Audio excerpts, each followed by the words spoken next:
Hello students, welcome to my YouTube channel Study सर्वे।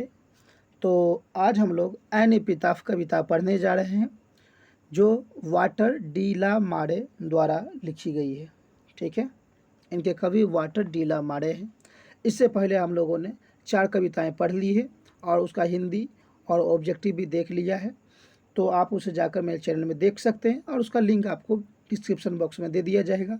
इस video session में आपको English के जितने भी चैप्टर हैं 12th के, उसका एनालिसिस हिंदी में करवाया जाएगा और उसका ऑब्जेक्टिव भी करवाया जाएगा। ठीक है, तो अगर आपने मेरे चैनल को लाइक, सब्सक्राइब और शेयर नहीं किया है तो आप उसे कर सकते हैं।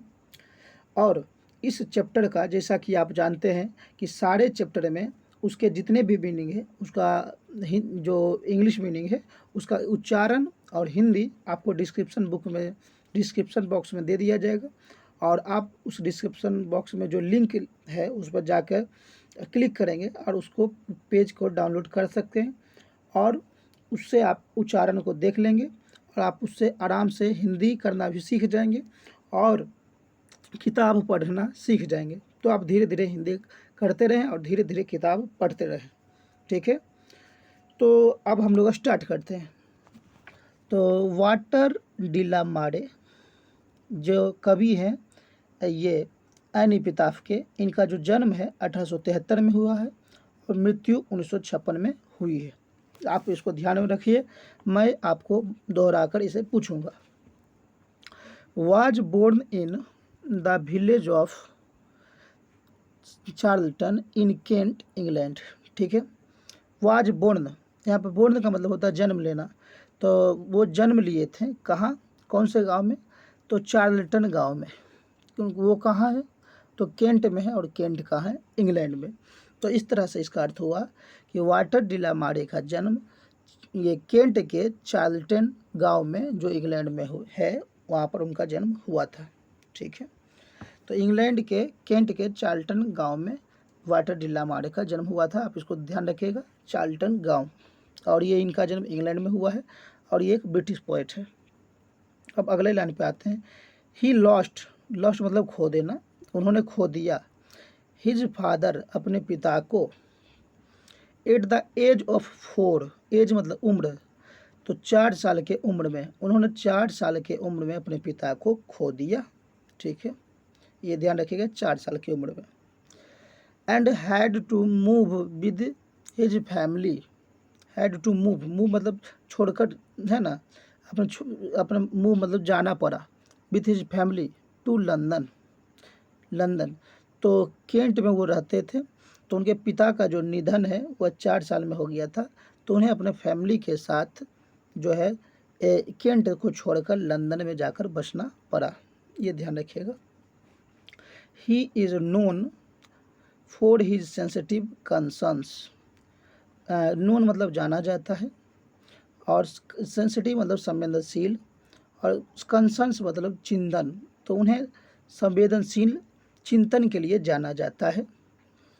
विद मतलब के साथ, जुड़े, जुड़े द वर्ल्ड ऑफ चिल्ड्रेन, बच्चों की दुनिया। ऑफ जब भी रहता है तो उसका अनुवाद उल्टे करें तो चिल्ड्रेन मतलब बच्चों, तो बच्चों की दुनिया से जुड़े संवेदनशील जो चिंतन है, विचार है, उसके लिए जाना जाता है। और world of the super natural, तो सुपर नेचुरल का मतलब क्या होता है? अलौकिक। ऑफ ये वर्ल्ड मतलब दुनिया, तो अलौकिक दुनिया, है ना, अलौकिक दुनिया और बच्चों की दुनिया से जुड़े संवेदनशील चिंतन के लिए उन्हें जाना जाता है। ठीक है, इसका हिंदी हुआ इस लाइन का। His songs for Children and Peacock pi depict depict world of dreams, है ना। तो उनके जो रचनाएं हैं, 2 रचनाएं हैं, Songs for Children and Peacock Pie, उन्हें ये उनकी जो सपनों की दुनिया है उसको चित्रित करती है। ठीक है, तो डिपिक्ट मतलब चित्रण करना होता है, ये हो गया आपकी सपनों की दुनिया। तो उनकी जो 2 रचनाएं हैं, सॉन्ग्स फॉर चिल्ड्रेन और पीकॉक पाई, उनके सपनों की दुनिया को चित्रित करती है।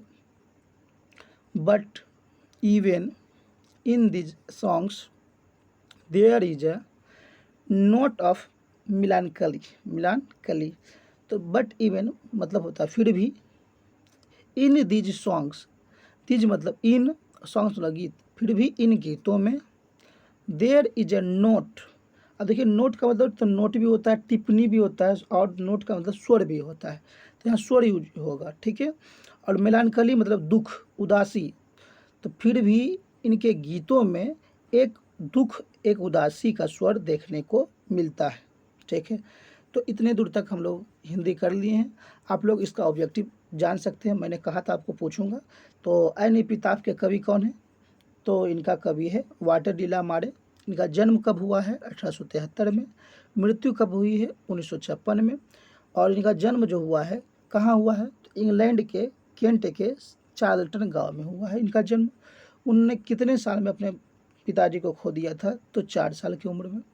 और वे अपने फैमिली के साथ कहाँ चले गए थे फिर? चार्ल्टन से लंदन चले गए थे, ठीक है। और उन्हें किस लिए जाना जाता है? तो उन्हें अलौकिक दुनिया और बच्चों की दुनिया से जुड़े जो विचार हैं उनके चिंतन के लिए जाना जाता है, ठीक है। और उनके 2 रचनाएं क्या क्या है? तो उनकी 2 रचनाएं हैं सॉन्ग्स फॉर चिल्ड्रन और पीकॉक पाई। वह क्या दर्शाती है? तो उनके सपनों की दुनिया को दर्शाती है। इतने ऑब्जेक्टिव इससे बन सकते हैं। और क्या ये उनके उनके जो गीत होते हैं उनमें क्या होता है? तो एक उदासी का स्वर होता है, आप ध्यान दीजिएगा, ठीक है। तो इतने ऑब्जेक्टिव इससे बने हैं, तो आप ध्यान रखें। इससे इसके अगले जो वीडियो है उसमें ऑब्जेक्टिव भी पूछा जाएगा, तो आप ध्यान रखिएगा। The poet makes us aware of the inhuman condition of modern life, ठीक है। देखिए मेक मतलब बनाना, पोएट मतलब कवि, और अस मतलब हम लोगों को, अवेयर मतलब जागरूक, है ना। तो कवि जो है हम, या अवेयर मतलब जागरूक भी, अवगत कराना भी। तो कवि हम लोगों को अवगत कराती है। क्या चीज़ से अवगत कराती है? ओफ लगा हुआ है तो हम सबसे पीछे से चलेंगे। तो मॉडर्न लाइफ, मॉडर्न लाइफ मतलब मॉडर्न मतलब आधुनिक, जीवन, आधुनिक जीवन के, कंडीशन मतलब स्थिति, और इन ह्यूमन मतलब अमानवीय, अमानवीय, ह्यूमन मतलब मानव, इन ह्यूमन मतलब अमानवीय। तो आधुनिक दुनिया के अमानवीय स्थिति से कवि हमें अवगत करवाती है। इस लाइन का हिंदी हुआ कि आधुनिक दुनिया के अमानवीय स्थिति से कवि हमें अवगत कराती है। तो इसका हिंदी हो गया, he shows his genius by evincing fresh interest in old themes, ठीक है। तो सोच का मतलब दिखलाना, और जीनियस मतलब प्रतिभा। तो वे अपनी प्रतिभा दिखाते हैं, कैसे दिखाते हैं?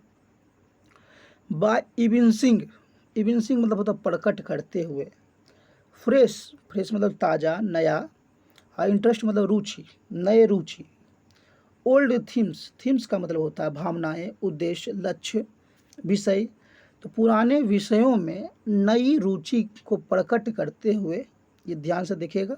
यहाँ देखिए आपको एक बात मैं बताता हूँ, यहाँ देखिए आई एन जी लगा हुआ है ना, तो क्रिया में अगर आई एन जी लगा जाता है, लगा दिया जाता है, तो अगर चेन रूल में इस तरह से इस्तेमाल किया जाता है, इसका मतलब हुए होता है, ठीक है। तो इस क्या हुआ? तो पुराने विषयों में नई नई रुचि को प्रदर्शित करते हुए, प्रकट करते हुए वह अपनी प्रतिभा को दिखलाते हैं, ठीक है। इवेंसिंग मतलब प्रकट करते हुए। तो आप ध्यान रखिएगा, इनका एक इंटरेस्ट है, पुराने चीज़ में नई रुचि लेते हैं। Queen Elizabeth second honoured him with the order of merit in 1953। Queen Elizabeth second जो है, क्वीन एलिजाबेथ द्वितीय, ऑनर्ड मतलब सम्मानित किया, किनको? उनको। तो क्वीन एलिजाबेथ द्वितीय ने उन्हें सम्मानित किया with the order of merit 1953। एक उनको एक सम्मान दिया, क्या? Order of merit. Order of merit कब दिया? तो 1953 में। किसने दिया? तो क्वीन एलिजाबेथ ने। क्वीन एलिजाबेथ द्वितीय ने उन्हें 1953 में ऑर्डर ऑफ मेरिट से सम्मानित किया। ऑर्डर, ऑनर्ड मतलब सम्मानित किया, ठीक। तो यहाँ से भी ऑब्जेक्टिव बन सकता है आपका कि इनको किसने ऑर्डर ऑफ मेरिट से सम्मानित किया? तो क्वीन एलिजाबेथ सेकेंड ने। कब किया? तो 1953 में, ठीक है। इनकी एक रुचि था, क्या रुचि था? कि पुराने विषयों में इनकी एक नई अभिरुचि पैदा करना, यही इनकी रुचि था। ठीक है। और कवि अभी क्या अवगत करा रहे हैं, तो आधुनिक जीवन के अमानवीय स्थिति के बारे में बता रहे हैं। ठीक है। और उनके गीतों में क्या होता था, तो एक दुख का स्वर होता था। आपको मैंने बताया था मेलानकली वाला। ठीक है। मेलानकली मतलब दुख होता है। और उनकी दो रचनाएं जानिएगा, Songs for Children and Peacock Pie. ठीक है। और उनके जो भी कविताएं होती है, और वह जो जाने जाते हैं, किस लिए जाने जाते हैं, तो बच्चों की दुनिया और अलौकिक दुनिया के लिए से उससे जो संवेदनशील विचार है उसके लिए जाने जाते हैं। कोई फैमिली के साथ छोड़कर कहाँ चले गए थे, कैनेडा से तो लंदन चले गए थे अपने फैमिली के साथ। 4 साल में अपने पिताजी को खो दिए थे। और वो रहते कहाँ थे, तो इंग्लैंड के चार्ल्टन जो गांव है, इंग्लैंड में एक जो केंट है उसके चार्ल्टन गांव में उनका जन्म कब हुआ था, 1873 से 1873 में उनका जन्म हुआ था। मृत्यु कब हुई थी, 1956 में। ठीक है। तो इतना ऑब्जेक्टिव भी आपका क्लियर हो गया और इसका हिंदी भी आपने करना सीख लिया। अब हम लोग कवि का इंट्रोडक्शन तो देख लिए, अब हम लोग कविता पर आते हैं। तो कविता इसका बहुत छोटा है ना, तो आप इसका बहुत आराम से हिंदी कर सकते हैं। तो आइए हम लोग हिंदी करते हैं। ही तो इनका जो नाम, इस चैप्टर का नाम है एन एपिताफ, मतलब एक समाधि लेख, जो समाधि के ऊपर लिखा हुआ लेख रहता है। ठीक है। जब व्यक्ति मर जाता है और उसे जहाँ गाड़ा जाता है तो उसके ऊपर कुछ लिखा होता है, तो उसे कहते हैं समाधि लेख। तो कवि के ये कवि के द्वारा जो समाधि लेख के अनुसार क्या लिखा गया है ना, उसके बारे में हम कवि ने व्यक्त किया है यहाँ पर इस कविता में। ठीक है। समाधि के लेख के अनुसार कवि ने अपने फीलिंग को यहाँ पर व्यक्त किया है। तो here lies a most beautiful lady. Here का मतलब यहाँ, लाइज मतलब होता है पड़े है, रहना, स्थित है। अ मोस्ट ब्यूटीफुल लेडी, आपने द मोस्ट ब्यूटीफुल लेडी देखा है, यहाँ अ मोस्ट ब्यूटीफुल लेडी है ना। द मोस्ट रहता है तो इसका मतलब सबसे, दुनिया का सबसे सुंदर हो जाता है, यहाँ अ मोस्ट है। ठीक है। सुंदरतम मतलब सुंदरतम लेडी में से एक है। तो यहाँ पर दुनिया के सबसे सुंदरतम औरतों में से एक सुंदर औरत यहाँ पर पड़ी है। कहाँ पर, तो वो समाधि में। ठीक है। ये इसका हिंदी हो गया कि यहाँ दुनिया के सबसे सुंदरतम औरतों में से एक सुंदर औरत यहाँ पर इस समाधि में पड़ी हुई है। ठीक। Light of a step and heart was she. Light का मतलब होता है हल्का, और स्टेप का मतलब कदम, तो हल्के कदम थे। और हार्ट मतलब हल्का दिल वाला, दिल वाली थी, ऐसा हिंदी थोड़ी हो सकता है। ठीक है। उनके जो कदम थे हल्के थे और वो हल्के दिल वाले थे, जी नहीं। इसका हिंदी है कि लाइट ऑफ अ स्टेप, हल्का कदम का मतलब है वह स्वच्छंद रूप से विचरण क्या करती थी। ठीक है। जो अपने मन से, मतलब अपने विचार के द्वारा कहीं भी घूमा करना, अपने विचार से कहीं भी आप घूमने जा रहे हैं तो आपको लाइट ऑफ अ स्टेप कहा जाएगा, स्वच्छंद विचरण करने वाला। ठीक है। और हट, उनका जो दिल था पवित्र था, तो वह स्वच्छंद विचरण करने वाली थी और पवित्र दिल की थी। ठीक है। उसके बाद तीसरा लाइन जो था, आई थिंक, मैं सोचता हूँ, she was the most beautiful lady. ठीक है। वह जो एक सुंदर जो औरत थी, दुनिया की में से सुंदर औरतों में से एक, वह सबसे सुंदर औरत थी। वो कौन सोच रहा है, तो कवि सोच रहा है कि मैं सोच रहा हूँ, मैं मानता हूँ कि वह दुनिया की मोस्ट ब्यूटीफुल मतलब सबसे सुंदर औरत थी। ठीक है। That ever was in the west country, है ना। दैट एवर मतलब जो शायद, है ना। दैट मतलब जो, एवर मतलब शायद, जो शायद कभी वेस्ट कंट्री मतलब पश्चिम देशों में मतलब उत्पन्न हुई होगी, जन्म ली होगी। ठीक है। तो इसका हिंदी क्या हो गया, तो चारों लाइन का हिंदी हम एक बार देख लेते हैं। यहाँ पर इस कब्र में शायद दुनिया की सबसे एक सुंदरतम लड़की रहती है। ठीक है। एक औरत रहती है जो एक स्वच्छंद विचरण करने वाली और पवित्र दिल की थी। और शायद वह, मैं मानता हूँ कि दुनिया की सबसे सुंदर औरत वही थी, और जो शायद पश्चिम देशों में जन्म लेगी। तो ये आपका 4 लाइन हो गया। ठीक है। बट ब्यूटी बेनिसेज, है ना। बट मतलब परंतु, ब्यूटी मतलब सुंदरता, बेनिसेज मतलब नष्ट हो जाना। तो परंतु सुंदरता जो होती है नष्ट हो जाती है, गायब हो जाती है। ठीक है। और ब्यूटी पासेज, ब्यूटी मतलब सुंदरता, पासेज मतलब ढल जाना। सुंदरता समय के साथ ढल जाती है, ठीक है।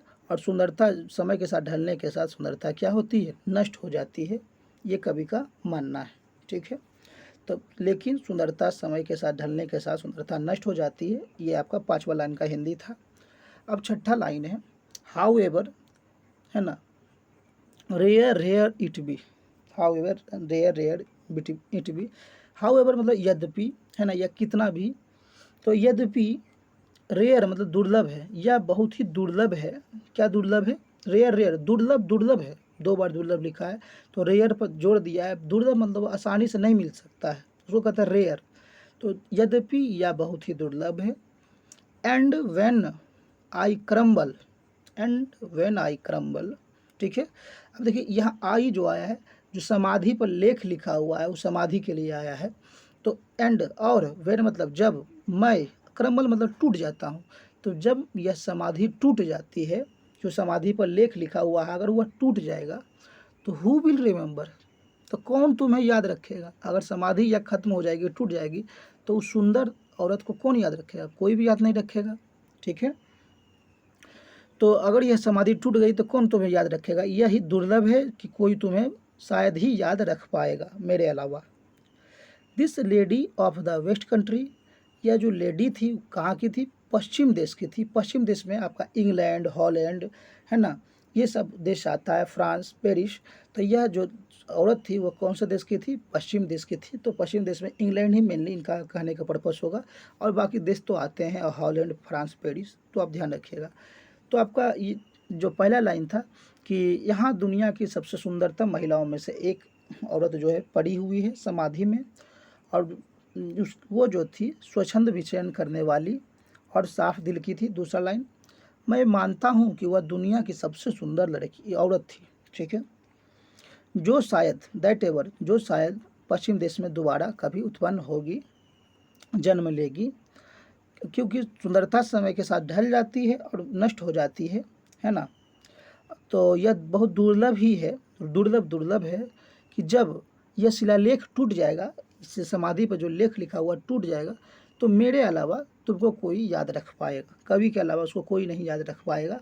और वह मानता फिर से कि यह कौन लेडी जो थी कहाँ की थी, तो वेस्ट कंट्री की थी, पश्चिम देश की थी, ठीक है। तो इस तरह से आपका इसका हिंदी हो गया। यहाँ से कुछ ऑब्जेक्टिव निकल सकते हैं कि ये जो औरत थी तो कैसी थी, तो सुंदर थी, और सुंदर थी लेकिन कभी उसको दुनिया की सबसे सुंदर औरत मानता था, ये ध्यान रखिएगा, दुनिया की सबसे सुंदर औरत कभी उसे मानता था। वो कौन से देश की थी, मतलब पश्चिम देशों की थी। पश्चिम देश में कोई भी देश हो सकता है, ज़्यादातर इंग्लैंड का ही संभावना है, ठीक।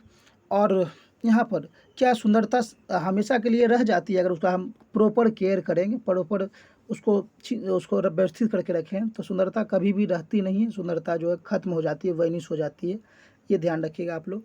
उस औरत का क्या गुण था, तो वह स्वच्छंद विचरण करने वाली थी, लाइट ऑफ स्टेप, और वो साफ दिल की थी, ये ध्यान रखिएगा।